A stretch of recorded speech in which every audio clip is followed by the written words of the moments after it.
نرحب بكم مجددا في هذه الجلسة الثالثة لهذا اليوم تحت عنوان تسخير مصادر الطاقة المتجددة. يناقش سعادة الدكتور ناصر سعيدي رئيس مجلس أمناء. Welcome once again to the second session. With regards to this session, it would be entitled Tapping into the Renewable Energy Sources. And the speakers will be His Excellency Oliver Ragnar, Chairman and Arctic Circle, President of Iceland, 1996 to 2016. Francisco La Camera, Director General, International Renewable Energy Agency, ARENA. Dr. Aisha Al-Naimi, Head of Solar Research, the Mohammed bin Rashid Al Maktoum Solar Park. Moderator will be Dr. Nasser Saidi, Chairman of CEBC, President of Nasser Saidi and Associates. Welcome them to the stage. Assalamu alaikum. Good afternoon. On tapping real energy resources. We are honored to have really an expert panel with us. I will be asking them to introduce themselves and what they're working on now. Basically, what we'd like to learn is what's happening in terms of tapping renewable energy resources, what's happening in terms of investments, what are at the global level, but also in particular what's happening in the MENA region and the UAE. Do we face particular conditions, difficulties and challenges? One of the major challenges, for example, in the region and particularly in the GCC, is that we produce fossil fuels and we export to all the world our fossil fuels. So how do we convince our countries who are oil exporters to start shifting their energy mix away from fossil fuels, which are deemed to be very cheap and available, to move towards renewable energy? How do we ensure that we have sustainable development in our region, particularly at a time when technology is changing? Solar, wind, geothermal, and their costs have been declining.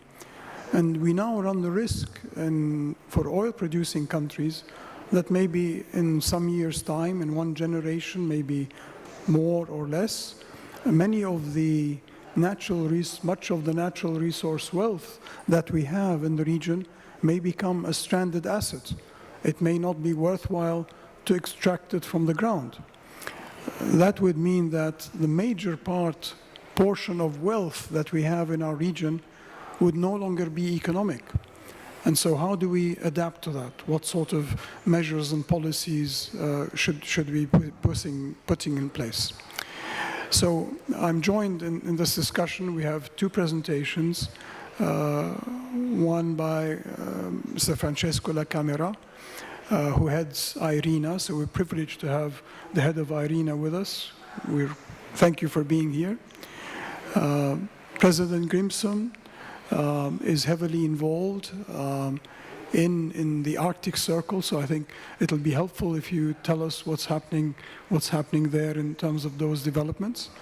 And then Dr. Aisha Al-Naimi is going to be focusing perhaps more about what does it mean to deploy renewable energy under difficult circumstances, namely desertic conditions, which we have in the UAE and the GCC. So maybe if we can just start, maybe a couple of words of introduction from each one of you, starting with Dr. Naimi. Hello, everyone. It's a great pleasure for me to participate in this session. My name is Aisha Naimi. I'm the head of solar research at Dubai Electricity and Water Authority. Mainly, my work is focused on addressing the challenges of solar technologies deployment in the desert condition of Dubai. Thank you. Thank you.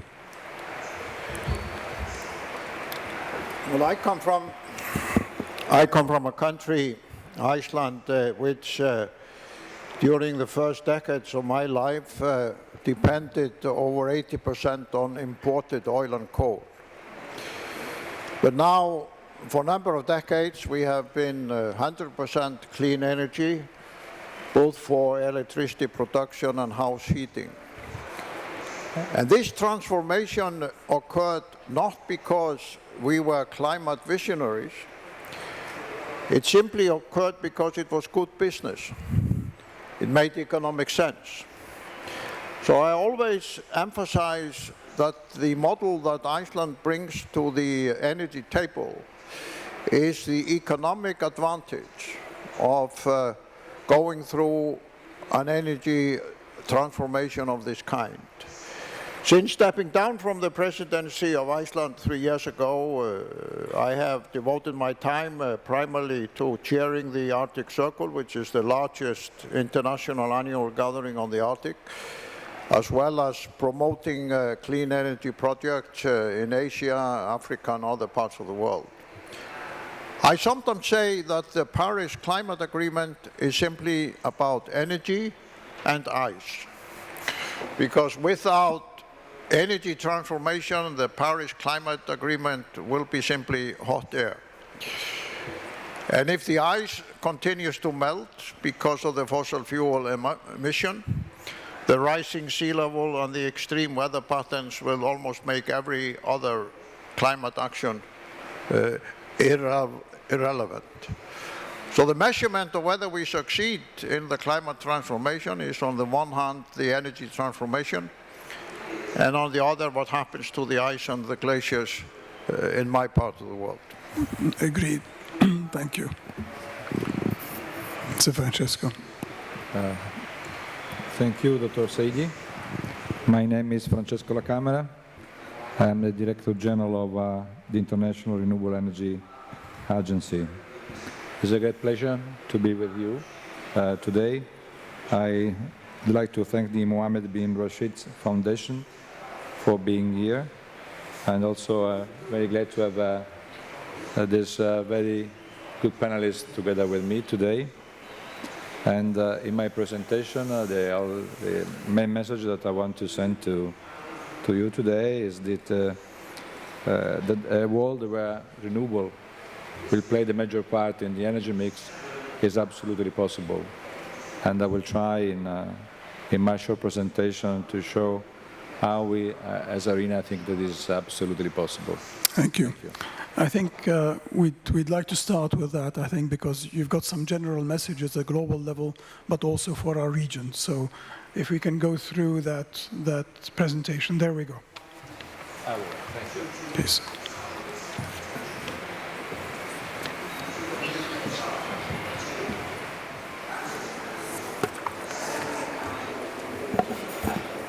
So, ladies and gentlemen,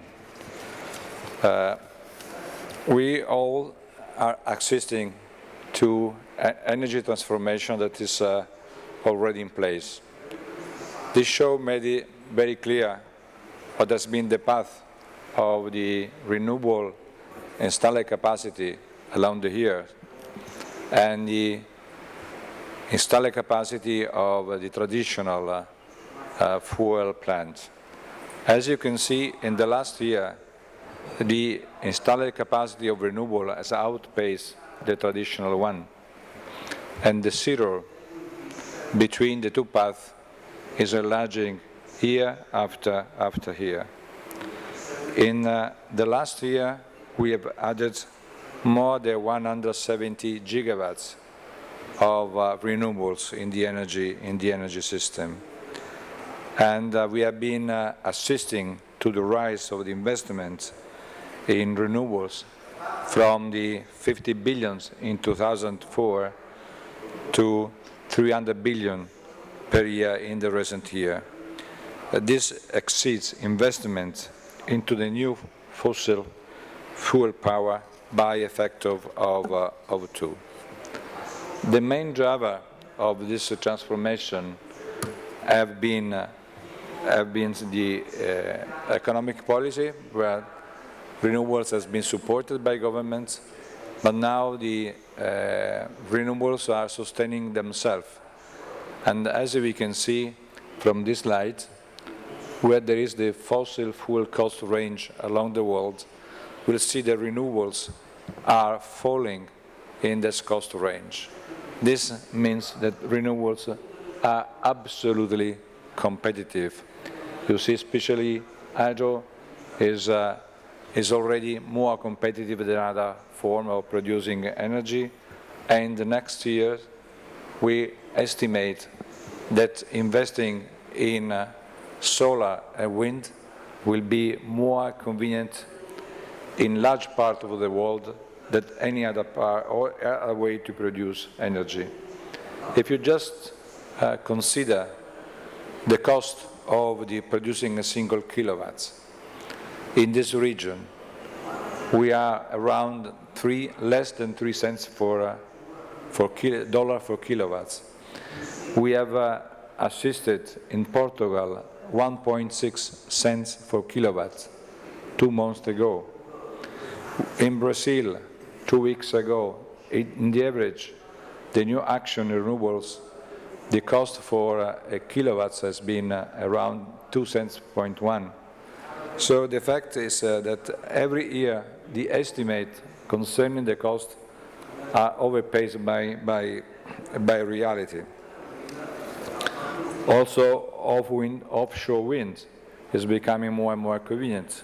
If we just make the case of the UK, 4 weeks ago, the last auction get a price 21% less than the previous one. And if you look at the last year, renewables prices has decreased by 13%, 1-3.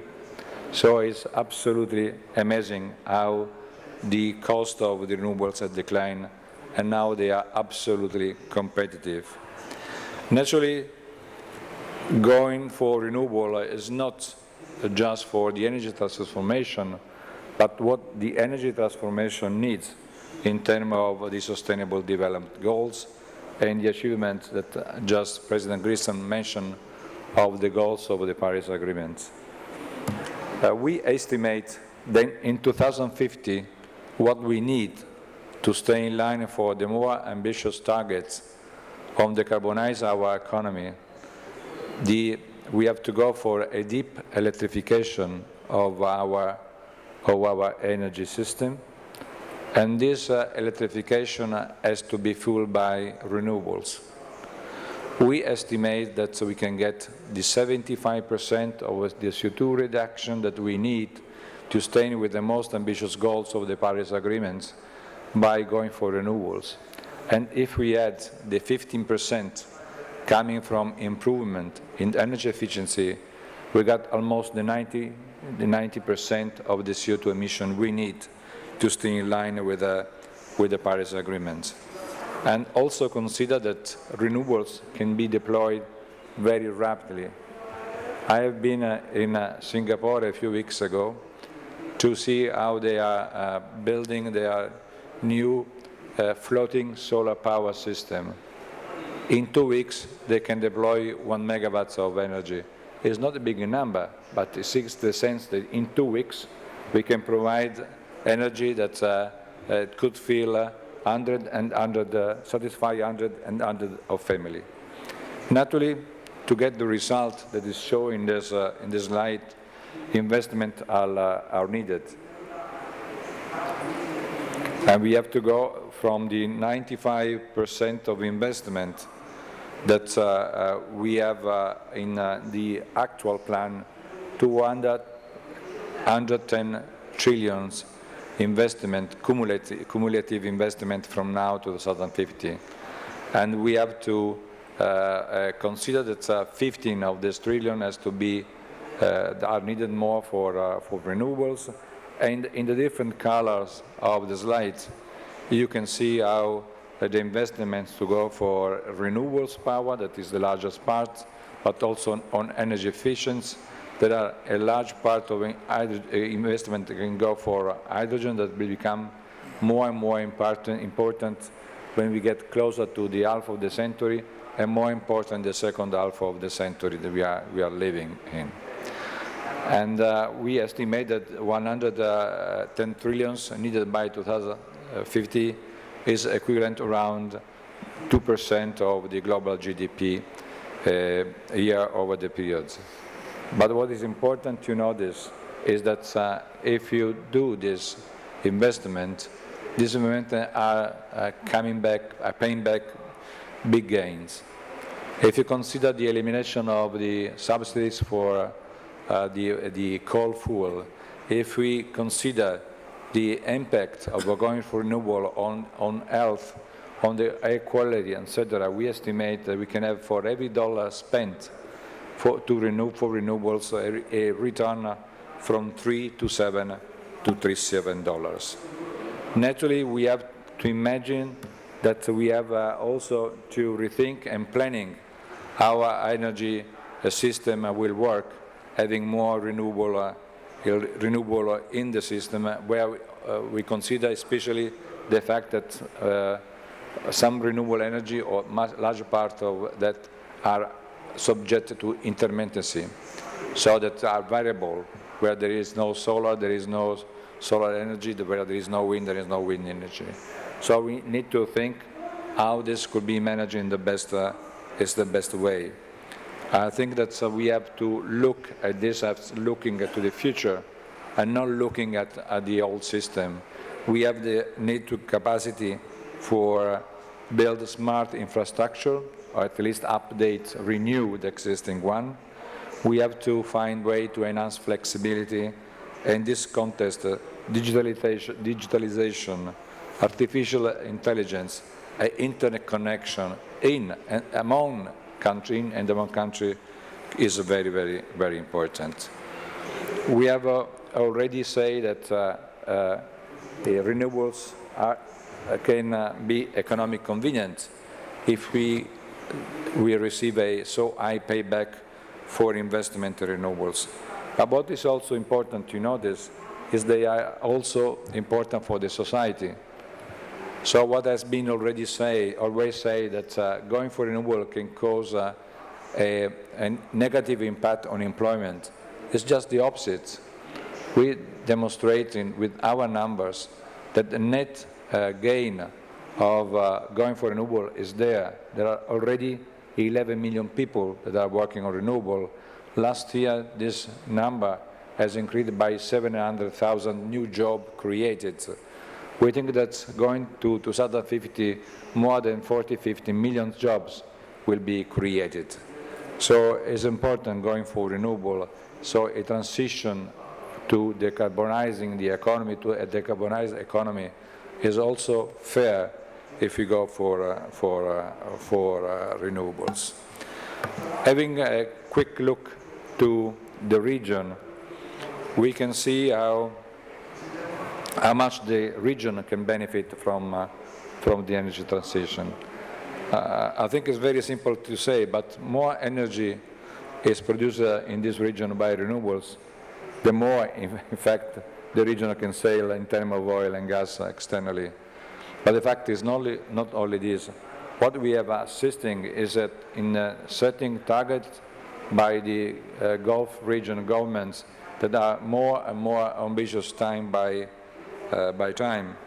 If you look at the targets that those countries gave for 2030 concerning renewable energy targets, we estimate that in this region could be saved 354 million barrels of oil equivalent.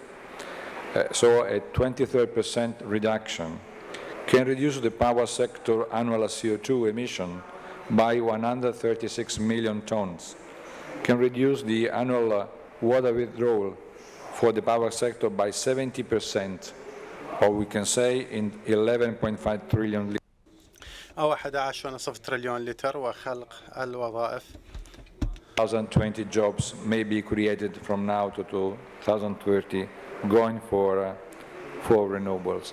What is important to notice in these regions, we are the most, the largest solar plant has been built in the Emirates.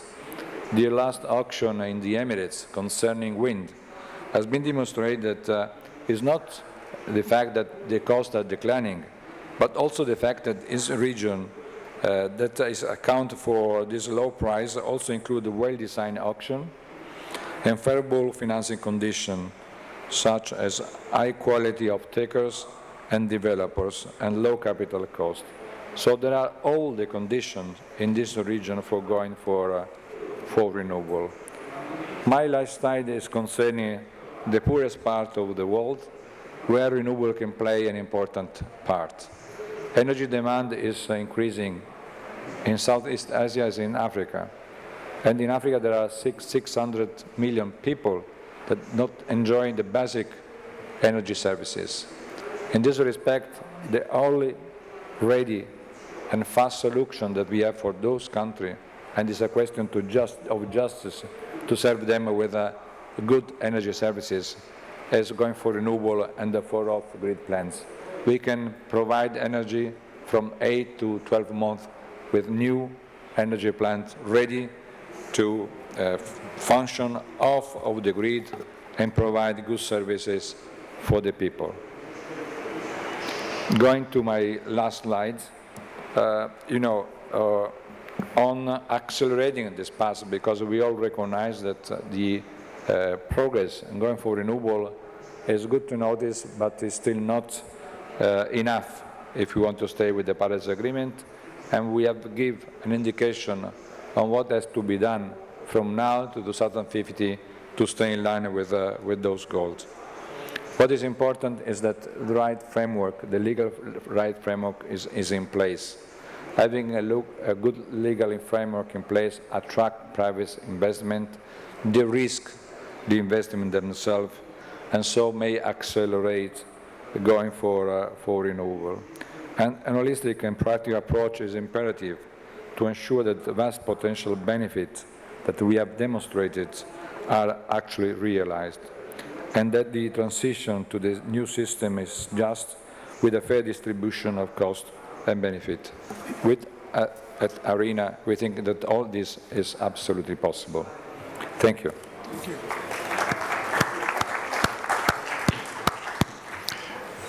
Thank you. Just maybe some quick follow-up on this. I mean, you're telling us that we need a very deep energy transformation. I think that's one. You pointed out that technology is helping us.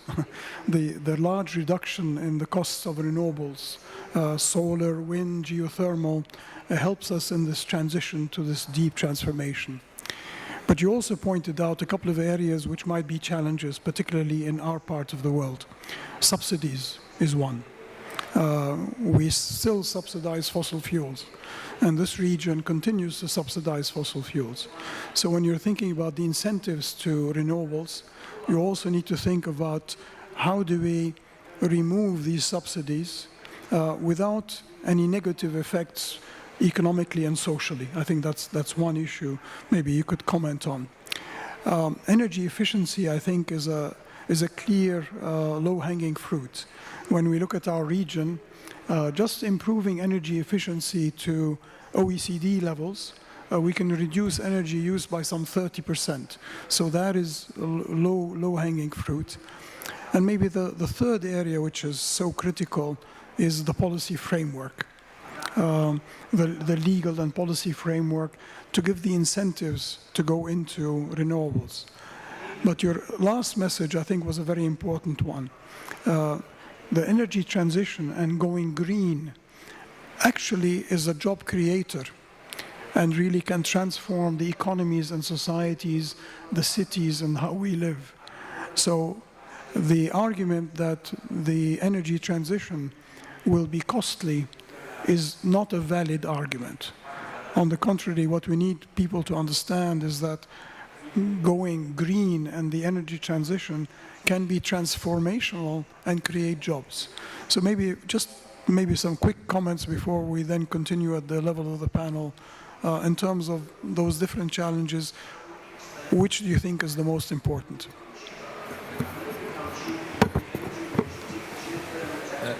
What is important, firstly, to understand that in all countries, the situation may differ significantly.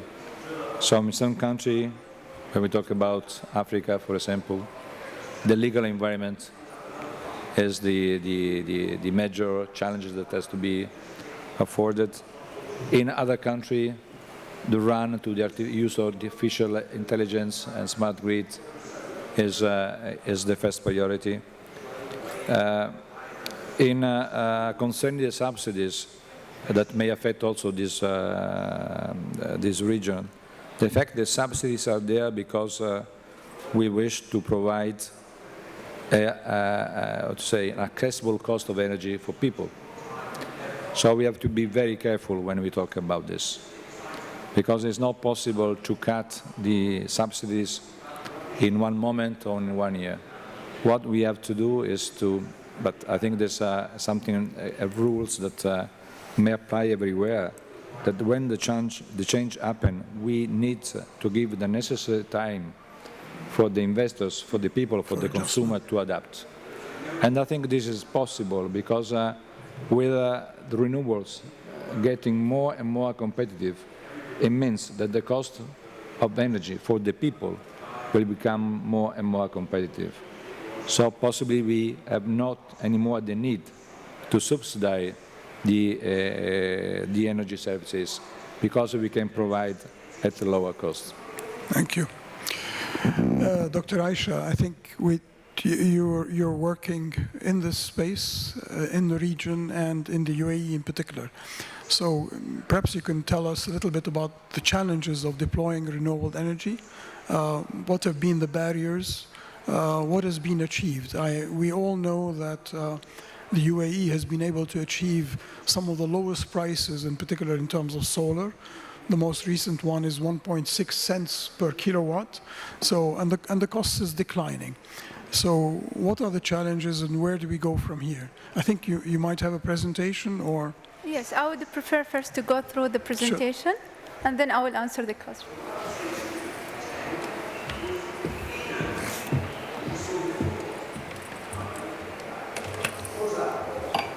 Hello, everyone. Today, I will just give a brief overview about solar energy in the GCC, and following my presentation, I will address the challenges of the deployment of solar energy in the region.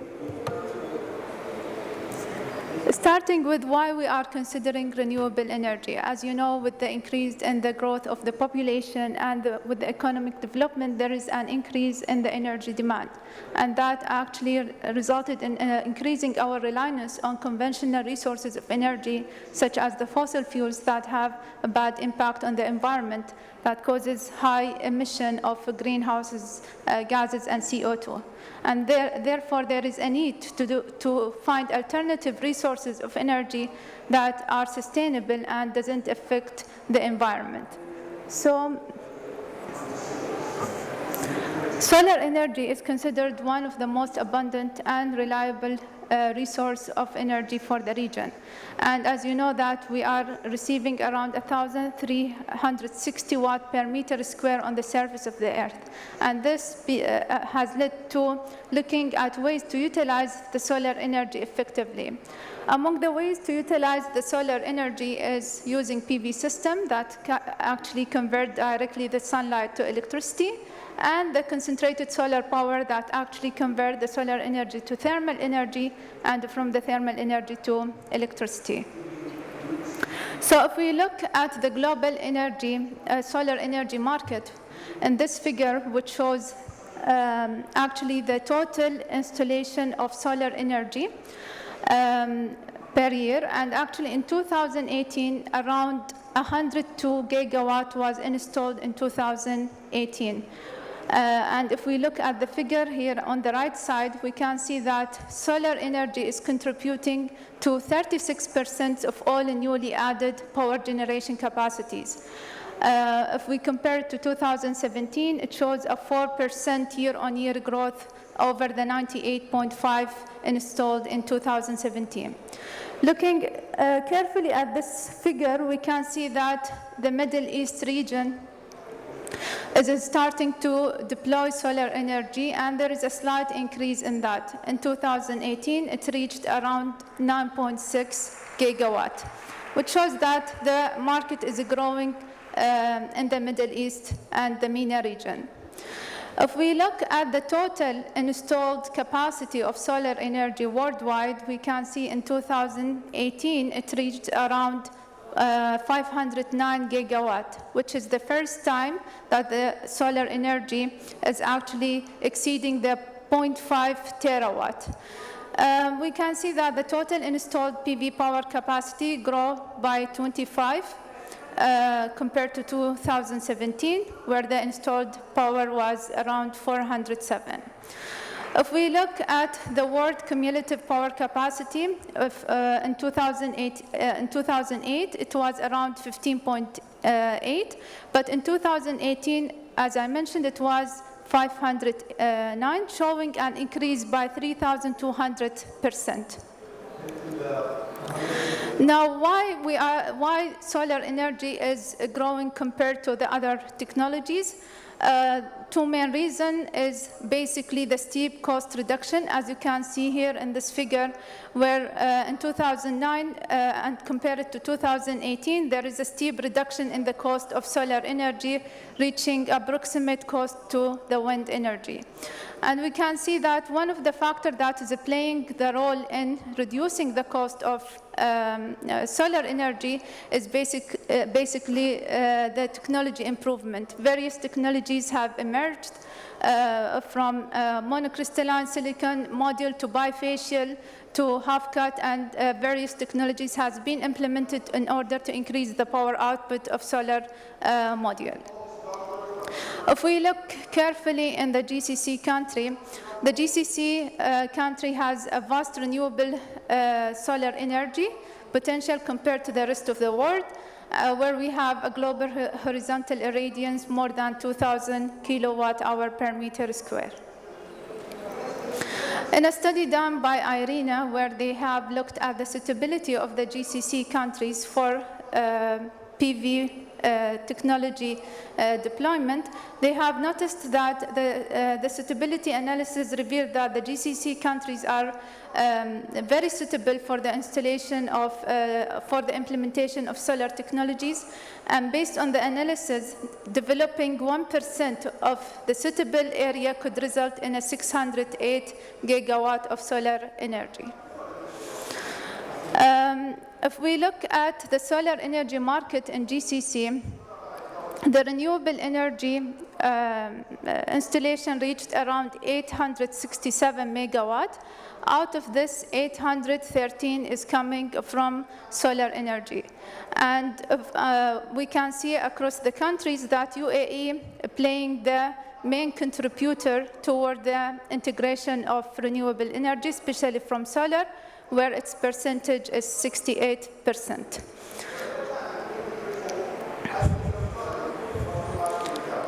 Why UAE is currently leading the efforts? Because our leadership has a very clear vision where they have put what is known as UAE 2050 energy goals that aim to diversify the energy mix in UAE.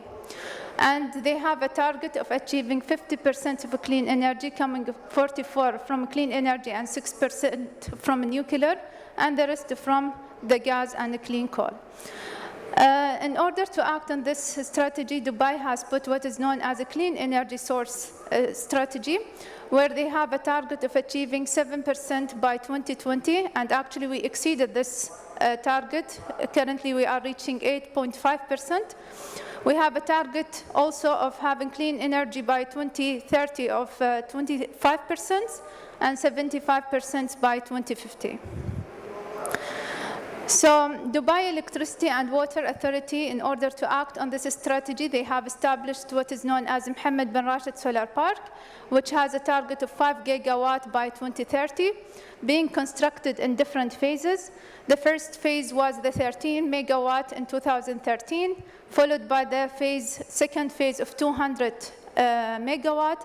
The third phase, which is the 800 megawatt, at that time, the levelized cost of energy reached 2.99, which is a world record at that year. And the fourth phase was the CSP 700. At that time, even we have the world record of 7.3 cents per kilowatt hour. And then we have the fifth phase, which is currently under evaluation, the 900. We have another initiative by Dubai, which is known as Shamsid Bay, which actually encouraged the installation of PV rooftop on the buildings of Dubai. Other utility projects within UAE, we have the first project implemented in UAE, which is Shams 1, based on CSP, with a capacity of 100 megawatt. And we have Suwayhan, a project that is recently constructed with a capacity of 1,177 megawatt. Other renewable projects within the GCC, we can see that the solar energy market is growing in the GCC. For example, in Qatar, around 700 megawatt is currently being planned. In Saudi Arabia, we have the 300 Sakaka project, which is under construction. In Bahrain, also in UAE, as I explained earlier, as well as in Kuwait. Yeah, thank you so much. Thank you very much. Just before you sit down, while you're sitting down, what are the main challenges that you faced? We've seen the projections, 75% by 2050. Those are all exciting. But what have been the major challenges that you faced even at this initial phase? As you know, that the weather in the GCC country is very harsh compared to the rest of the world. We have very high temperature. We have dust, which is a major concern for the deployment of solar technologies. We have high humidity, and also the high irradiance, which has the UV part that actually also causes some degradation to some of the PV technologies. Now, if we look at the major challenges, currently all the PV module, for example, are being tested based on a standard test, the IEC test, that is currently being adopted worldwide, but it doesn't take into account the harsh condition of the GCC countries. And therefore, when we say that a PV model, for example, have a lifetime of 20 to 25 years, that doesn't apply really to the region, because the harsh condition actually causes major degradation to the solar technologies, especially the high temperature, which causes thermal stresses. We have also the soiling that causes major drop in the power output, and therefore we need to look at addressing those challenges and mitigate those degradation mechanism in order to have effective deployment of solar technologies. But it also suggests that you mentioned the irradiation, and therefore we have a comparative advantage where we get a lot of solar. But it also suggests that we should do more research and development precisely because we're in desertic conditions to try to improve the technology. Is this something that is also happening? Yes, this is what even DEWA is considering. They have established the DEWA Research and Development Center that is mainly focused on tackling those challenges. We're also looking at testing and validating current technologies that is being deployed worldwide here to see their effectiveness in the region. We are also considering the development of new technologies, like, for example, designing a desert model that is suitable for the region, looking at what are the best bill of material that are suitable for the construction of a PV model that suits the region. Thank you. You've heard what's happening globally, what's happening in our region. Where are we heading? Well, let me try to put this into a historical perspective. 10 years ago, about the time when IRENA was established, the general agreement was that renewable energy would not really become a practical possibility until sometime perhaps in the second half of the 21st century. It was considered a kind of a niche phenomena, a kind of a boutique form of energy, something which the so-called serious guys and the big companies didn't really concern themselves with. Now, 10 years later, we have a completely transformed roadmap of renewable energy. As was demonstrated by this report issued by IRENA at the beginning of the year from a commission I was honored to chair, Renewable energy, solar, wind, geothermal, is now the most cost-effective, the cheapest form of energy, partly thanks to the engagement of China in the solar and wind energy, and the progress made by my country and a number of others in the field of geothermal energy. To invest aggressively in these forms makes more business sense than oil or coal. And we also see some of the biggest companies in the world, like Google, Apple, Walmart, Microsoft, not establishing any new facility anywhere unless it's entirely 100% driven by clean energy. We also see a growing number of countries, I think Morocco is a very good example, which could become exporters of energy because of the progress of their solar investment, a possibility which nobody would have believed 10 years ago. In Europe, if you had said 10 years ago that Denmark would become a big energy player, everybody would have laughed. It was such an outrageous kind of connotation because Denmark doesn't have any resources whatsoever. But through their technological leadership in wind energy, they have now become a major energy player. So whether we look at it from the point of view of the economic model, the technological model, the actions of some of the biggest corporations in the world, as well as a number of countries, it's absolutely clear that renewable energy is no longer a challenge. It's no longer a niche. It is the leading transformation of the global energy map, and it is happening faster and in a more comprehensive way than anybody could have predicted.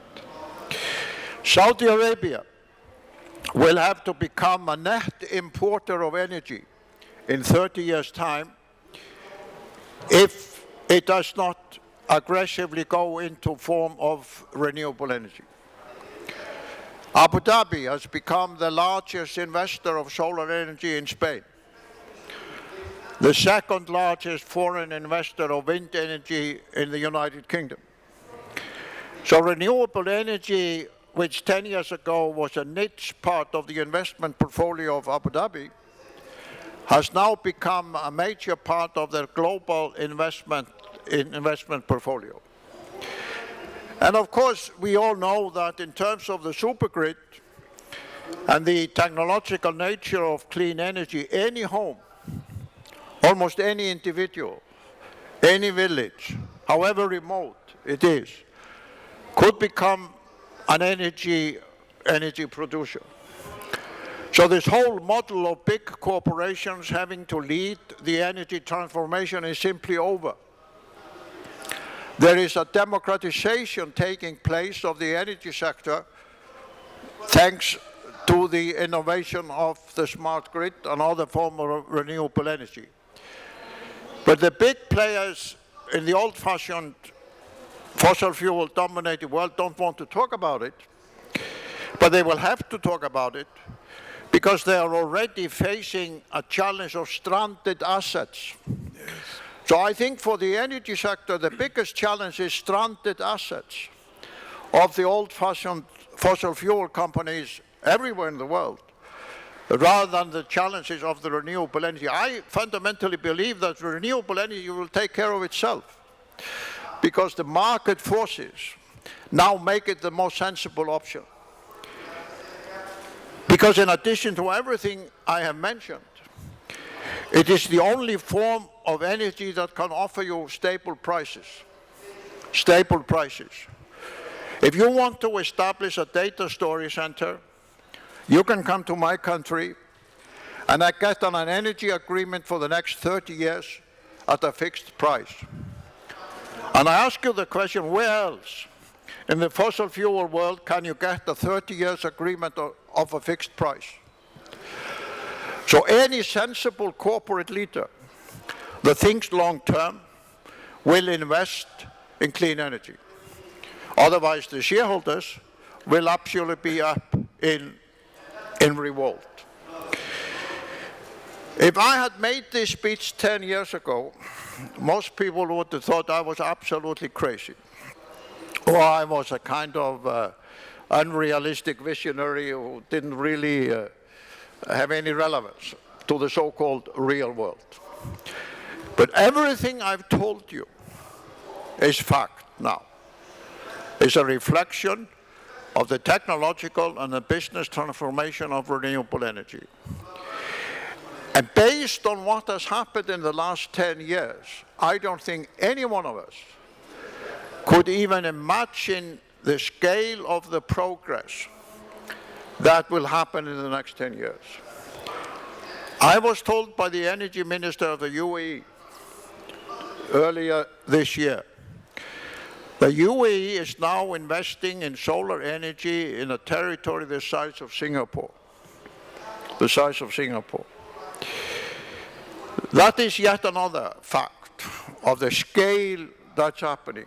I was privileged to be with Dr. Sultan Al Jaber at the first solar power project established in Abu Dhabi, I think 6 or 7 years ago.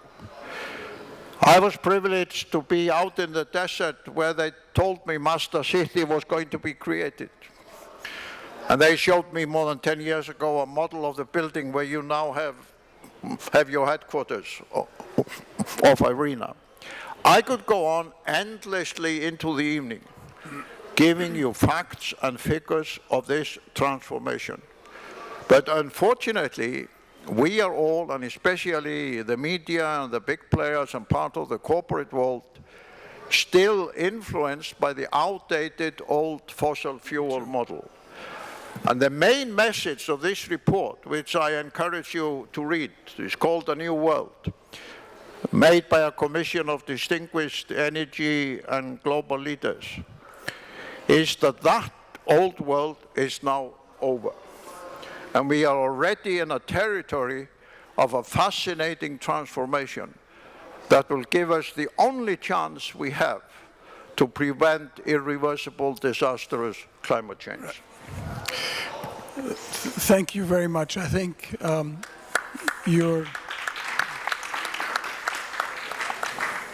certainly here you're preaching to an audience that already buys the message. It's clear that we're having a major transformation. And I think the point about renewable energy and economic development is a very important one. Distributed energy now means you no longer need these centralized networks and public utilities. You can have your solar plants, your renewable energy plants at the level of a village, a small town, or at the level of a house. So that gives a great deal of independence, obviously, but it also means you can transform people's lives. We don't realize, because we're just at the beginning of it, but we can raise hundreds of millions of people out of poverty through the deployment of renewable energy. And I think that's a central message. But there's another issue which you're bringing up, which I think is very important. This is the issue of stranded assets. The fossil fuel companies now, whether they're producing oil, coal, or other types of dirty energy, have enormous investments.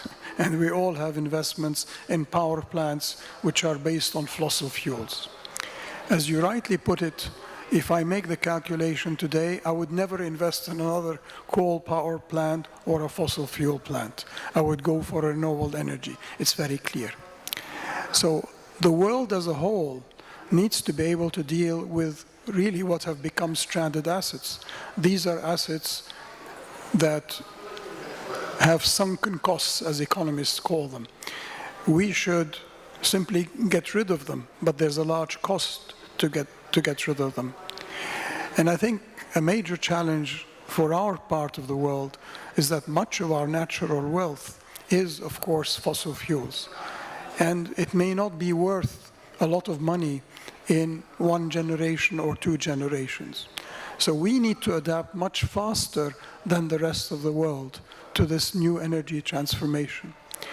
But it also goes deeper than that, because we financed a lot of the fossil fuel industry. So our banking and financial sector is also heavily involved in fossil fuel investments, and they became stranded assets. So it's also a threat to the banking and financial industry. So how is it that we should face that challenge, particularly of the stranded assets? And let me open it up to our panel. Well, I think the simple answer is that capitalism will simply work it out. Those companies that want to stick with those stranded assets, they will simply fail, like banks failed in the financial crisis. There's no way we can guarantee the future of big companies in almost any sector. And secondly, I would remind you of what His Highness, the Crown Prince, Sheikh Mohammed said a few years ago when he was asked at the World Future Energy Summit in Abu Dhabi, what about the prospect of the future of oil? And he gave a very simple answer. We will celebrate the last barrel of oil. Yes. It's a profound statement by somebody in his position. But I think he's being a very reasonable businessman because he realizes that 50 years, 60 years is not a long time. I sometimes tell people when they answer me that talking about something that happens in 2050 is a long way off. I remind them that I was president for 20 years. To me, that felt like a short time. I know there were people in my country who thought it was pretty long enough. That's only 10 years longer than I served as president. So I think these stranded assets by the oil and the coal industry will simply create corporate and economic problems which might lead to some bankruptcies of some of these companies. And those states, that's one of the conclusions of this report, that those states that don't realize there is already a new world will simply face severe economic difficulties. And I don't know how you followed the governor of the Bank of England, Carney. Why is the governor of the Bank of England making speeches on climate change and financial markets? A theme he comes to in almost every speech he has made in the last 6 months. And why are investment companies and the financial sector increasingly stopping investing in oil and coal? The answer is very simple. It doesn't have a long-term future.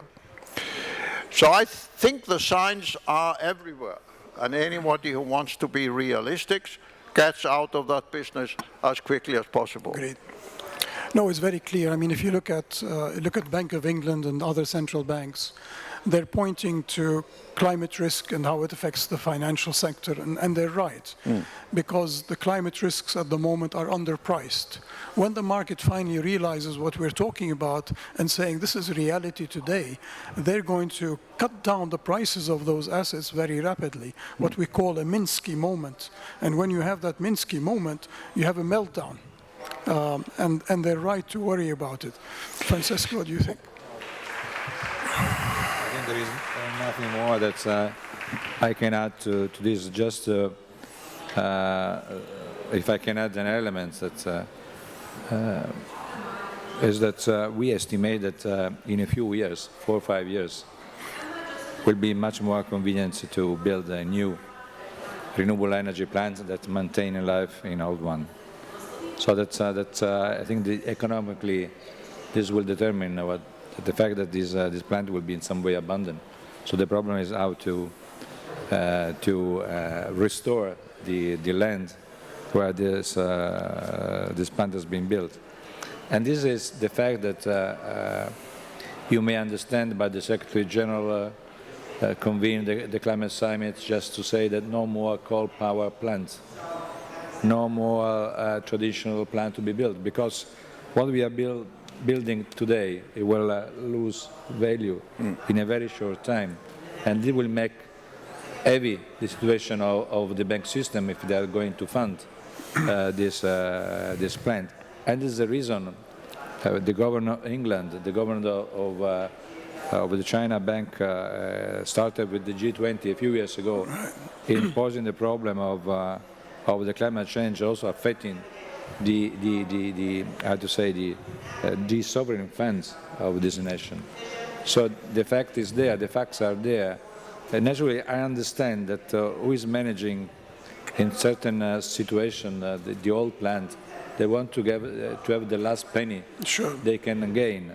But the fact that if they are, I think they can maintain a life until it will be eventually diseconomically the existing plant, but investing now in the traditional plant could be really something that may affect them in the future.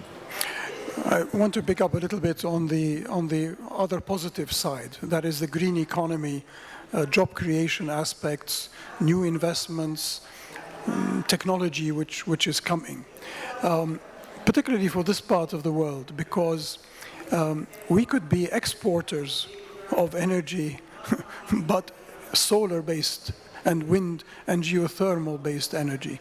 And this could be a big change in terms of what our countries in the region export.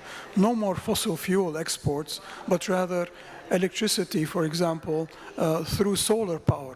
There's no reason why the UAE and Saudi and others could not start becoming exporters of the technology and develop it further. But let me broaden the concept of stranded assets for you. To some extent, you can look at Singapore as a whole as a stranded asset. You can look at Dubai as a stranded asset. You can look at Abu Dhabi as a stranded asset. What do I mean by that?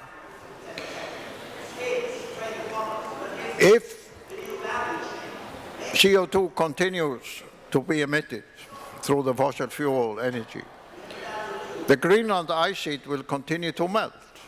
That is as clear as anything can be. It's happening. If only a quarter of the Greenland ice sheet melts, it will lead to a global rise in sea level everywhere in the world of about 2 meters. 2 meters. That's why what you've seen on the news from Venice recently is just a piece of cake compared what will happen. So the reason why the Chinese leadership is investing so aggressively in clean energy, it's not just that it makes good business, but because their leading scientific institutes have told them that if China continues to employ fossil fuel in heating and cooling cities and industrial plants, the ice in Greenland and my part of the world will continue to melt. The sea level around China will continue to rise. It will mean that Shanghai will be a stranded asset, like all the other coastal Chinese cities. And Hong Kong. And Hong Kong, yes, absolutely. So one can say many things about the Chinese political system, and I have worked with many political systems. It is the only major political system in the world where scientific institutions have a direct linkage to the top leadership. And that is the fundamental basis why China is taking this leadership on clean energy, because they know if they don't do it, if other countries in Asia don't do it, It's existential. in Africa doesn't do it, the coastal cities in China will be history. So it's an existential problem, and they So I think we should broaden the concept of stranded assets to include all the coastal cities in the world. including potentially Dubai. Yeah, exactly. Yeah, exactly. Thank you. I'm conscious of time. I'd like to have our audience, if there are any questions from our audience. This is a unique occasion, really, to have this panel, really. So if I were in the audience, if you don't have questions, I'll go over there. Hi, good afternoon. My name is Manmohan Singh. We can't hear you. If you could. Hi, Yeah. good afternoon. My name is Manmohan Singh. and I'm an electrical engineer. I've been around in the UAE a little too long, and I've always pondered about new technologies and the new renewable, sustainable energies that we talk of. But without any due recourse, I would like to ask a few questions or my thoughts where they go. And here's one of my thoughts that comes to my mind. So we don't have a lot of time, so Yes, sir. if you have a question, what is the question? So my question is that if we have spent 70 years and billions of dollars in investing into research and development of solar energy, and yet the overall efficiency of the solar panels is between 18 to 20%. Is that a very good direction? Should we stop and find another disruptive, modification? Thank you. Anybody would like to respond to that? Well, quite frankly, I didn't hear the question because of the acoustics. Well, I think the question was about the effectiveness of solar power technology, no? If I understand it. As far as I understand, you said that there is a decrease in the efficiency of the panel. So if the investment could be a wrong choice at the beginning. Right. This is what Dr. Aisha was pointing to, that effectiveness gets reduced in our part of the world. We don't have such data. We think that it's worth to invest in solar. Yeah. No, I think all the evidence that we have is that it is extremely effective, it is competitive, it is efficient, and today if you want to set up any power unit, you're better off going for renewables rather than fossil fuel-based solutions. Please. If I can add something that also concerning that paper, that in fact we have to think that not all countries are the same. So possibly the way forward for the region, this part of the world, is not the same road of Finland, of Denmark, of others. So I also, we are working on understanding how the CCUS can be a possible transitory solution. And we are working with the Saudi government to prepare the G20, where we can prepare something on this. I think in Iceland they've discovered this way to trap the CO2 in the rocks. It takes a couple of years, but then the CO2 becomes absorbed. So there are possible ways to mitigate in terms of the time necessary to make the transition. And actually, going for CCUS on CCS could be only for a few countries, my point of view, because it could be not convenient in other case. It's not easy. The technology needs to be monitored. The costs are all there. The risk of lose some CO2 is still there. But it could be a possible transitory path to go for the complete renewable in the second half of the century. All right. Thank you. I think we've run out of time, but I think there's a central message I think you should get from our panel, and it's a very positive message.